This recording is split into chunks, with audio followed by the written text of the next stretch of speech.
Well, good morning. Certainly my pleasure to be here with you this morning to talk about something that's near and dear to my heart and in terms of entrepreneurship and building an ecosystem. When this session was first announced, I got some ribbing from many of you in this audience because it was announced that I was a tech park evangelist or a research park evangelist, and I was amused by that, I've got to say at first, but as I started to look at what an evangelist really is, someone that is passionate about what they believe, someone that hopes to maybe convert you into their way of thinking. When I thought about that relative to the Purdue Research Park, and when I thought about that relative to the research parks that we have served so well through the association, I felt like that was, in fact, a very fitting title. So I'm excited to be here with you today. Hopefully some of the things that I'll share will help convert you to my way of thinking a little bit. And I'm even hopeful that this will work as well. So this is going to be great this morning. Great opportunity to talk. One of the things I would just like to do is welcome you, especially you new members, to an incredible journey that we are part of. We do something that matters in the world. Research parks matter. I think we are the privileged few that get to leverage the assets that are available in our universities, in our federal labs, and what we're doing is we're taking talent, we're taking intellectual property research capacity, and we're converting that into things that really matter. We get to help new ideas transcend the labs, transcend the minds of our students, our researchers, our faculty, to create new technologies. We get to create new jobs. We get to create new opportunities for people, and I think this falls into categories like new services, new ways of business. These are also in critical, life-changing areas like food and water quality, like energy, like healthcare. And we are improving lives not only through those technologies, but through the jobs that we're creating. So welcome, whether you're new or whether you're one of the old members of AURP, welcome to this incredible journey that we are a part of. So one of the things that may be of interest, we just heard a long introduction, maybe a little too long, about Purdue University and the Purdue Research Park. We've been on a sustained trajectory that's been pretty good. We've had parks that we've created throughout the whole state of Indiana. We've got $1 billion that we're pumping into the Indiana's economy. I would tell you that, not only did we add, we've got 4 parks in the state that were established, but we added a 5th park. And so the question for me, I think, was, with that kind of a sustained trajectory over a long number of years and being recognized by groups like AURP, NBIA, IEDC for our excellence, then why is it that we felt the need to make some radical changes within our organization? Because we were already on a great path. But in fact, a lot of people talk about change, and they say things like, disrupt or be disrupted, or that change is the only constant. They say things like you're either growing or you're dying. Even one of my old mentors used to say, Greg, change is inevitable, but thoughtful growth is not. He would say things like that to me. But we were, in fact, doing great things, and we decided that it was time for us to do something incredibly different to take us to a different level, and I'm hoping to share that with you today. This is about continuous improvement. A few years back, many of you participated in a leadership session that we did that kind of focused on some of Jim Collins's work, Good to Great, Built to Last, and we focused on what it means to be a level 5 leader. In those books, he also explains this thing he calls the flywheel. Many of you have read that, and he talks about how you get the initial inertia to get a flywheel moving, and then it picks up, eventually leading to a breakthrough.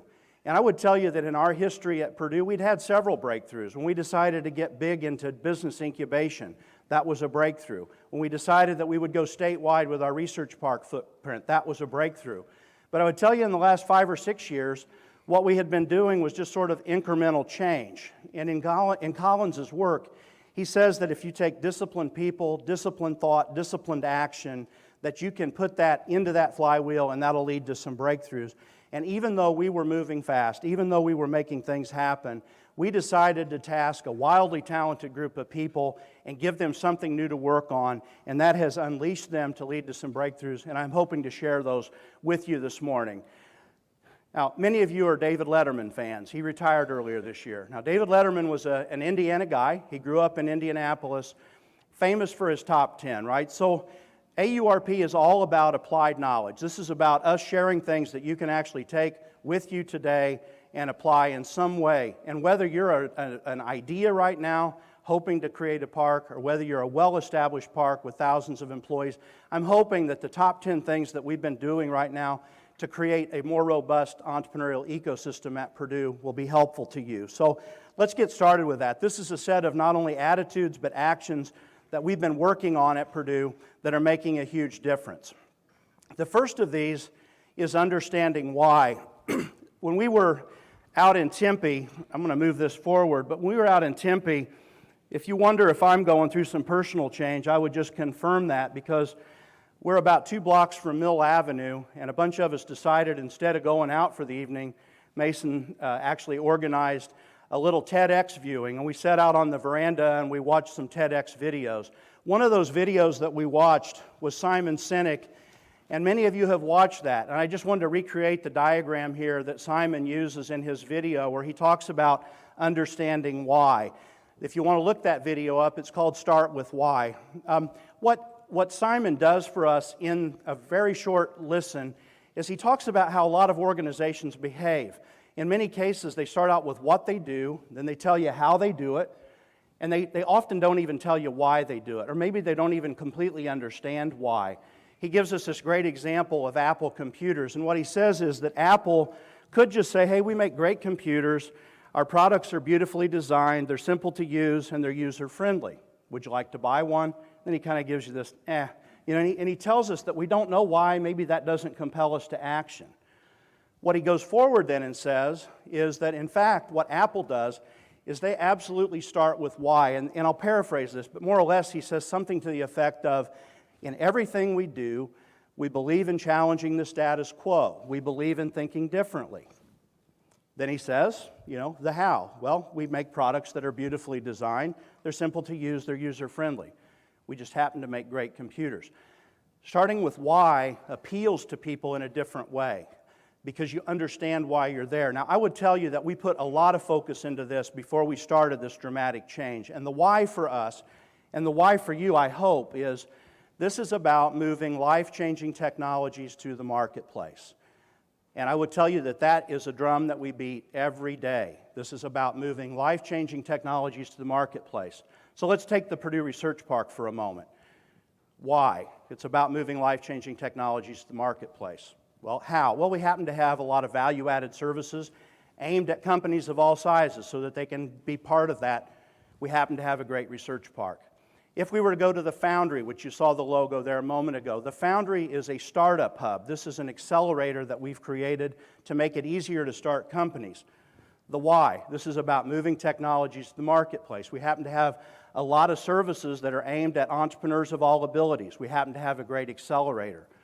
Our Office of Tech Commercialization, the Tech Transfer Office at Purdue, has bought completely into this as well. It's about moving our technologies to marketplace. So I won't continue to beat on that, but I would just tell you that understanding why, making that undergird everything that you do, can have a tremendous impact in terms of adding clarity. And we're looking for outcomes that are going to be happier, healthier lives through the technologies that we're moving forward. The second thing shouldn't come as a great surprise, but this is something I'd like to dwell on for a moment, and that is clear metrics. Tom Peters had this right when he wrote In Search of Excellence. This was probably 1982 or 3, one of the best-selling business books of all times. But what he said is, what gets measured gets done. And I would tell you that it goes back to having very clear ideas about what is to be accomplished. So in the Purdue Foundry, this is clearly one line. This is about creating new startups. And if you walk into the Foundry, you'll see dartboards hanging everywhere with the target goal of the startups that we need to create each and every year. If you were to go to the research park understands it is about occupancy and it's about net cash flow. Our Office of Technology Commercialization understands that this is about startups, and they also share that metric with us at the Foundry. That's been interesting because it's brought our teams together. They also know it's about their patents that get issued and the licenses that they do. This is a very public dashboard, and I would just say that not only does this clarify what we do, but in a very crystal clear manner, it also clarifies the things that we don't do. And although at first when we implemented this, it felt kind of onerous because it's hanging over us every day, it gave us the freedom to say no to those things that we're not contributing. Number 3, in this particular case, this is about barriers. At breakfast, we were talking about my son, Alex, who's a motorcycle expert. He and I were talking recently about what it takes to make a motorcycle go faster. And presuming you've got two options, you either increase the horsepower or you decrease the mass or decrease the drag. I would tell you that at Purdue, we set out on this new journey that it was about moving our technologies to marketplace. And then we said, where are the points in this system that are not working very well? Where are the barriers? I would tell you that right out of the gate, the place that we attacked first was our Office of Technology Commercialization. I know some of you work in that area, and sometimes this is an area that is much maligned in our institutions because it's seen as a barrier. It's seen as a place that you have some trouble getting through. What we decided that we would do is we would be very, very different in our Office of Tech Commercialization. So the thing that we started out with right out of the gate is we said to all the student body at Purdue, some 40,000 students, we said you own your own intellectual property. That freed the students to become more creative. It freed those students to become more involved. We also then looked to see how we can make the licensing process better. We created express licenses. Everyone knows what the terms are on those express licenses. There's no mystery. There's no black box that's going to happen when you try to go forward and get a license. And so we did that for our faculty, and that's been so successful we're now expanding that on a statewide basis.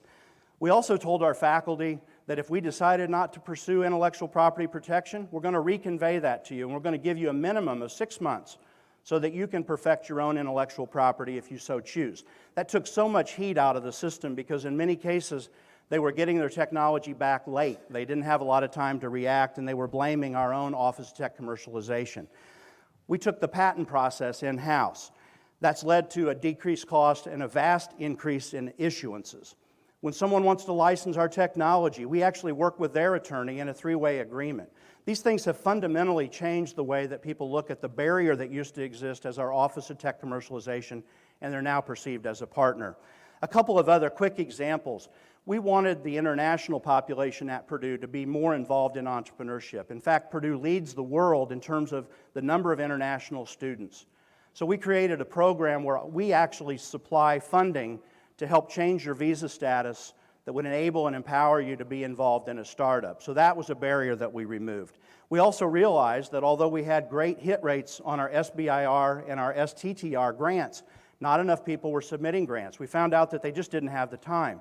So we hired grant writers that could get involved and help them get those submitted. And ultimately, we found that we had a lack of talent to work with our faculty and our grad students that wanted to create companies. So we reached out to our 400,000 alumni and said, would you help? And over 100 of them said, we will be directly involved in mentoring. And many of them said, if the time is right, I would even be a CEO of one of the companies. The fourth thing that we did was resource alignment. The lighting in this room is great for reading, but if you wanted to cut steel or you wanted to cut through concrete, you'd need to organize that in a way that you could produce a laser beam. And that's something we know a lot about at Purdue. What we chose to do when we created the foundry is we had looked across Purdue and we said there are a lot of scattered pockets, if you will, scattered beams of light that are trying to help people that are starting things, trying to help people in the entrepreneurship space. But we realized that none of those pieces were working together very effectively. And so what we chose to do is we took 6 of the people from the research park, and these 6 individuals, including myself, were the ones that were coaching our early stage companies. These were the ones that were in the trenches with those early stage companies, and we repurposed them. We moved onto campus. We moved right into the heart of the Entrepreneurship Center so that we could be right there where things were going. We came with a clear understanding of why this was about starting companies and moving technologies to the market, and then we set out to find who would join us. And we went through a number of different areas, and we brought those things together. So examples, I mentioned we have a shared metric with the Office of Tech Commercialization. The shared metric on startups really matters because our teams are working together every day. We embedded ourselves in the business college, and that means we're not only teaching classes there. My team is involved in teaching classes on Lean Launchpad and things of that nature, but our companies are taking direct benefit from being projects in classes, taking direct benefit from having MBA students work on their market analysis. We were also able to create a program where we actually empowered 7 different faculty members to be sort of the Pied Pipers for commercialization and for startup activity. And so these individuals, we called them DIFs, which means Deliberate Innovation for Faculty.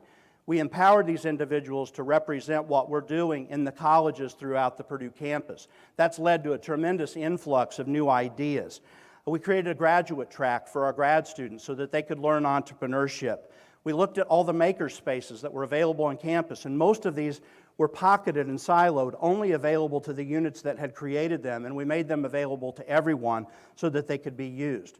I mentioned we told the students they could own their IP. That led to an upswell, which led to something called the Anvil. The Anvil is actually the largest student co-working space in the world right now, and they have vast interest in what they're doing. And so all of these things came together, and I'm telling you, all of this has come together in the last 2 years. That is something that actually has been blowing my mind personally. So beyond the resource alignment, the next thing that we set out to do is to find anyone else that might partner with us. So when you think about partnerships, I'm going to just share how we go about that process with you briefly.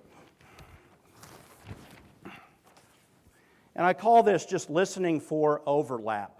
So the Venn diagram that I have here is not very complicated, but the listening part of it is something that is a true discipline. When we find someone that says they would like to partner with us, the first thing I want to understand is how are they measured? What do they care about? Is there something that they want and need that I also want, need, and care about? So I'll give you an example. In the case of venture capitalists typically have great knowledge about what it takes to be funded, and they need deal flow. At the Foundry that we created, we had incredible deal flow, but we had a lot of people that were very inexperienced on the financing.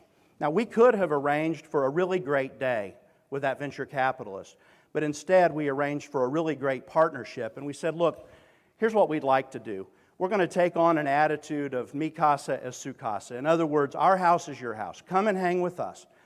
But we want you to meet with every single client that we're working with. As I stand here, is more than 80 different clients. We want you to meet with them all. And rather than just come in and cherry pick for one day the best and brightest, we want you to meet with each of them and give them your opinion on what it would take for them to get financed. What do they need to do? In the process, you're going to meet the best and brightest. You're going to get your deal flow. But we want to make you part of the team, not just a visitor that pops in for a day. We've taken this kind of a philosophy, and we've done this with prototyping firms. We've done this with a number of companies. Schurz Corporation, for example, hosts an innovation challenge. And they are, in fact, looking for new ideas in the media space. But what I'm hoping that you'll gain from this is that you often get these requests. People want something from you. Can you take that and move beyond just a great day with that individual and move that into a partnership? We've created 40 such partnerships, and I would tell you that when we listen for that overlap and we create a partnership instead of just a one-day event, it's expanding our reach and expanding the capacity that we have to help people within our ecosystem.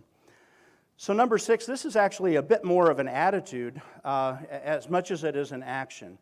And this is about including the people that we want to reach. And so in this particular area, I would just say it feels so great when you know that you're welcome. And what we've done with that, I mentioned the example of going head on with trying to help the international students in particular get a visa status adjustment so they can participate in entrepreneurship. That very clearly told that group of individuals that we want you.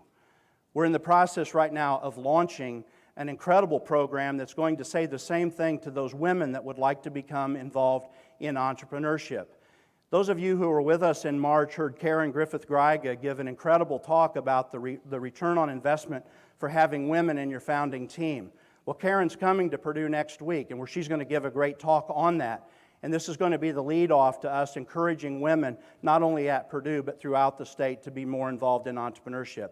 But again, this is about inclusion and saying we want you to participate in what we're doing. I got to admit, about 3 years ago, someone in our community said something that just really irritated me. This is a guy who had dropped out of college. He just happened to have a couple of wildly successful tech businesses. And I said, man, you're not involved in anything that we're doing. What's that about? And he said, you know what, Greg? He said, it feels kind of like a walled garden for somebody like me that doesn't have a great academic background. I just don't know how to access the things. And so that actually pierced me pretty hard. And I said, you know what, we're going to make a change on that. What do you need? And he says, well, I'm doing Startup Weekend this fall. And so we began a process where we began to say, what we have as assets are available to the community. Greg Napier, who's here in our team, just recently converted some of the most pristine space you can imagine into co-working space. We said it's okay for that space to be used in different ways because basically it was a really glamorous hallway for a lot of people. And now that's being used as a very active space. And I would just say that people are going to watch what you do more than what you say. And so we've decided that we are going to put programs in place that make people know that we want to include them in this incredible ecosystem that's building in West Lafayette. Somewhat related to this is creating authentic community. Now, in this particular case, this has to do with demonstrating daily genuine care and concern. This is not about what you get from someone. This is about how you can empower them to achieve their dreams. Now, when you were growing up, at least in my case, there were homes that I loved to go hang out in. And I got to tell you, I don't remember if they were nice homes or they weren't. I remember the people there, though. I remember those parents that had kind of that mi casa su casa attitude. I remember the parents that took an interest in me. I remember the parents that said it was okay for things to get a little bit messy. I remember the parents that gave us a little bit of space for us to do our own creative things. Now, I also remember a few rooms, one of them in the house I grew up in that was totally off limits. And you know which room I'm talking about. It's the one that had plastic runners on the on the floor, and they had covers on the couch. And you knew you weren't allowed in there.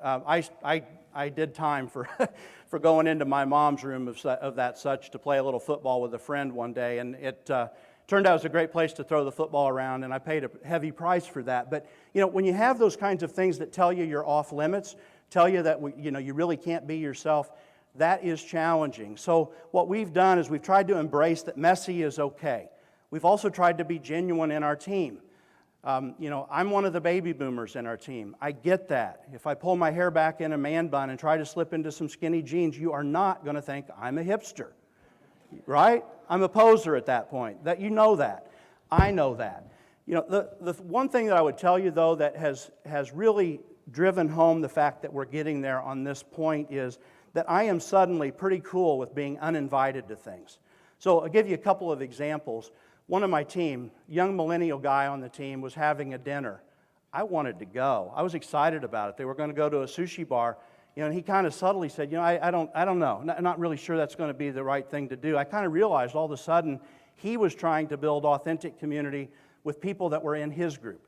And he didn't need the old man there. It would be like me showing up to my son's friends playing football in the yard, and I've got my Peyton Manning jersey on, and I want to be their quarterback.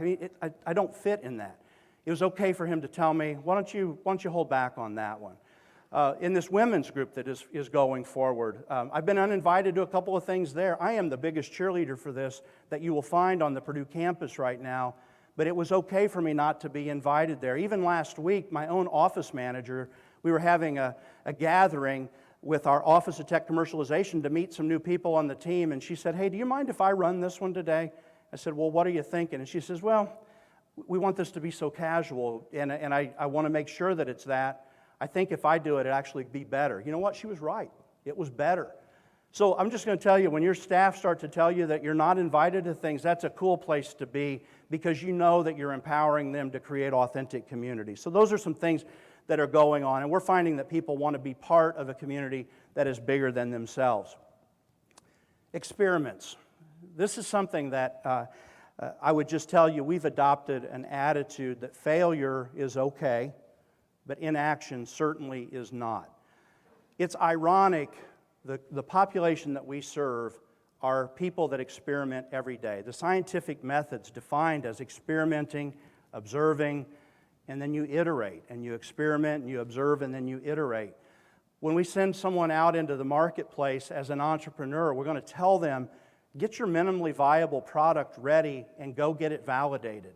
And yet sometimes in our business units and in our programs and in our parks, we don't often think that way. We've got to line up the perfect shot. We've got to make sure that it is exactly right. And I would just tell you that we've adopted an attitude in all of this that it is okay to fail. It's okay to do things and have them not work out. What's not okay is for you to not do things at all. I would tell you that we are celebrating the attempt, and many of the things that are now turning into great programs were at one time just an experiment. I'll give you one example, and that is the Crane Naval Surface Warfare Center down in southern Indiana. We have a huge naval base in Indiana. It's like a federal lab, produces lots of intellectual property, and yet they really didn't have a great mechanism to help their entrepreneurs or to move their technologies to the marketplace. And so we chose to try and experiment with them. We said, we'll market your technology with ours on our website. See how that goes. In fact, we'll take our Foundry team and we'll start helping to coach your entrepreneurs. We'll see how that goes. Pretty informal operation for the first year. Well, now we've taken that to a whole different level because that experiment worked pretty well. We've been working with a jewelry company on a similar type of an experiment. We've been looking for technologies that might help their risk profile. These are experiments that can turn into something special, and I just encourage you to take on an attitude that it's okay if things don't work out, but it's not okay for you to sit and do nothing. Number 9 is something that's kind of guided my entire career at the research park, spanning now 20 years. Call it the 3 questions. The first of these questions is something that I ask every single person when I'm sitting down to lunch with them, if it's a stakeholder or a client, but I'm going to ask them, is there something that we're doing right now that is absolutely making an impact on your company, on your ability to go forward as an entrepreneur? What is that? Because I want to do more of that. The second thing I'm going to ask them is there something that we are not doing right now that's a huge unmet need for you that you could use to go forward and get better? And so that is where we're identifying that second thing. What is it we don't do that would help you? Trying to find those unmet needs. The third is the more subtle question in the group. And in this particular case, what we're going to ask is there something that you see us doing perfectly that you couldn't care less about? Now, here is where the danger zone is. Sometimes you get caught up in a tradition. Sometimes you get caught up in the elegance of something that you're doing, and then you find out it's not making an impact. I'll give you an example of something we recently changed. Years ago, we decided having a softball tournament at the research park would be a great community building opportunity. And in fact, it was the first year. And in fact, it was the second year, and probably the third year. Then all of a sudden, it became uber competitive. We started having ringers showing up at this event. We had guys with eye black on and uniforms, and it was no longer about a community social event. It became, I got to win this tournament, and it became something that it wasn't. So the team decided, let's do a kickball tournament. It turns out there weren't a lot of professional kickball players in our region, and this became a very fun event. Everyone was out of their element. Everyone was having a lot of fun, and we repurposed that to get us back to where we wanted to go. So I would just tell you that these 3 questions are questions that we ask all the time, and I hope that you'll implement those into the things that you're talking about with your companies. So the last item, I started with Jim Collins and the flywheel, and I'm going to come back to Jim Collins, and this has to do with the bus. I think Collins was right about his comments on getting the right people on the bus. It does start there. In our case, we want people that believe what we believe. We want people that come to us that want to be involved in moving technologies to market. We want people that are passionate about entrepreneurship. So it starts with that. It does start with why. Someone on LinkedIn recently shared something, and they said to me, great companies don't hire skilled people and motivate them. They hire already motivated people and inspire them. And we've kind of used that as an underpinning when we're looking for that next person that we might add to the bus. One of the things that most of you have talked with Charlie D'Agostino since you've been here. Charlie's our president. He is a huge baseball fan, if you haven't picked that up. If he were here to draft a team right now, he would not draft all catchers. He would not draft all pitchers. He knows that team would fail. And so I'm going to encourage you to think very deeply about, does the team that you have in place in fact mirror the constituents, the companies, the entrepreneurs, the people that you're hoping to serve? We've been very, very deliberate about that, and I mentioned some of the outcomes, like me being uninvited to things. That's because we have a great mix of millennials, Gen X. We have a great mix of baby boomers in that. We've got a great mix of ethnic diversity. We've got a great mix of men and women in this team, but they all start with a deep passion for what we're doing. I would also just say that there is something terrifying and exhilarating about trusting your rookies. And I'm just curious, I hope that many of you will recognize some of these folks.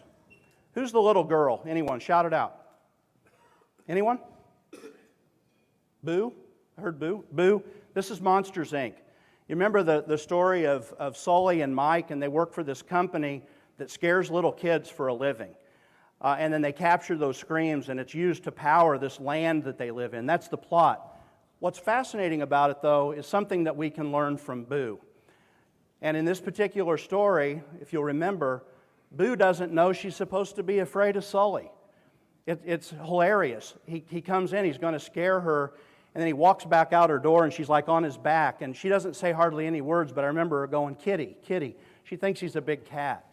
She's not afraid of him because she doesn't know she's supposed to be. There's a book out right now by Liz Wiseman that's called Rookie Smarts. And in that particular book, Liz is taking a page from what we heard last night in that creativity session, and she is letting us understand that our rookies, in fact, might not see problems in the same way that we do. And so in the case of Boo, she's not afraid of Sully because she doesn't know she's supposed to be. Many of us have faced a little structure like this that's a gate that's coming and going from parking structures and so forth. There's this great picture. If you were to Google driving around the gate, you'll see this aerial shot of a roadway with one of these across it. But you can clearly see the traffic pattern is everyone just driving around it. I would submit that in some situations, those of you who have sat behind these your whole life might pull up and wait. But our rookies are not even going to see that as an obstacle. So I am encouraging you to empower the rookies on your team because they are taking us places that I didn't know we could go. And I'm very excited about that talent. So with those top 10, I just want to take a moment to let you know in just a few short years, as we led that flywheel into a breakthrough moment, what have been the results? And let me just share those with you briefly. First of all, we have set all-time records for startups. We were at an average of about 8 per year for some decades. 2 years ago, we had 24 startups. Last year, we had 25, and we're going to continue to accelerate our growth in that area. I mentioned that we took our patents in-house. What's been the result of that? We were at a historical average of about 99 a year. We've pushed that to 178. How about licenses? That had been at about 81. We moved that to 131. I will tell you, this has started with not only that question of why, but then what are we going to do about it? And we have really pushed the needle on that. A lot of great things have also happened in our community as a result of removing barriers and encouraging people. This Anvil, largest student co-working space, has been created. We were named Incubator of the Year by NBIA. We've got this thing called Matchbox, which is a community co-working space. All of these are working together. I apologize you can't see the little chart there, but I'll just tell you what's on it. It's showing that Purdue is rated now number 16 in terms of U.S. utility patents. We've moved up dozens of slots on that in just the last 2 years. And just a few months ago, Forbes named our community as number 2 on their list of best communities of our size. So the things that we've implemented are actually having a discernible impact, and it started with why, and those top 10 things that I've shared with you are part of that. And by the way, in our research parks, over 400,000 square feet of space actively under construction, north of $70 million. And we've got a plan that we're working on right now for an additional $1.2 billion of activity on the edge of campus near our newest research park, which is the Aerospace District. We just recently announced our first client there. This has changed our entire university. We are now active.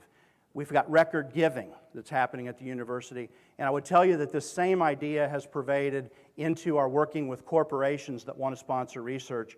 And we just hit an all-time record there as well, north of $130 million. So these are the things that we're up to, and these are the things that we're working on at Purdue. And just as a concluding set of comments, I'm going to just share with you a little bit of what I am at least thinking about in terms of the future. This is a bit of a word cloud that I put together, and I hope most of these words are things that are in your vocabulary right now. I hope you're thinking about active space. I hope you're thinking about collision zones. I hope you're thinking about curators that are making activities happen. I'm hoping that you're thinking about your relevance in innovation zones. This is our first line of defense to hang on to those millennials. And if we can find meaningful ways for our parks to be involved, we can find meaningful relationships with them as their life cycles change.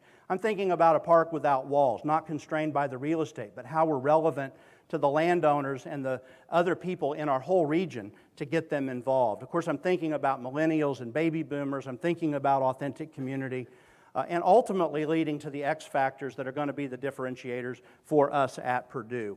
So as I conclude today, I thank you for your attention. And one of the principles that I would also like to share with you, I hope some of you recognize this guy. If you haven't seen a picture like this before, this is a post turtle. And the old maxim goes, if you're driving down the road someday and you see a turtle up on top of a post, well, you can rest assured that that turtle didn't get there by themselves. And I feel a bit like that post turtle. I have an incredible team. Many of them are here, and I hope you'll get a chance to get to know them while you're at the conference. But I would just tell you that we have adopted another philosophy, and I'll share that as I close, and that is if you're humble enough, you can learn from anybody.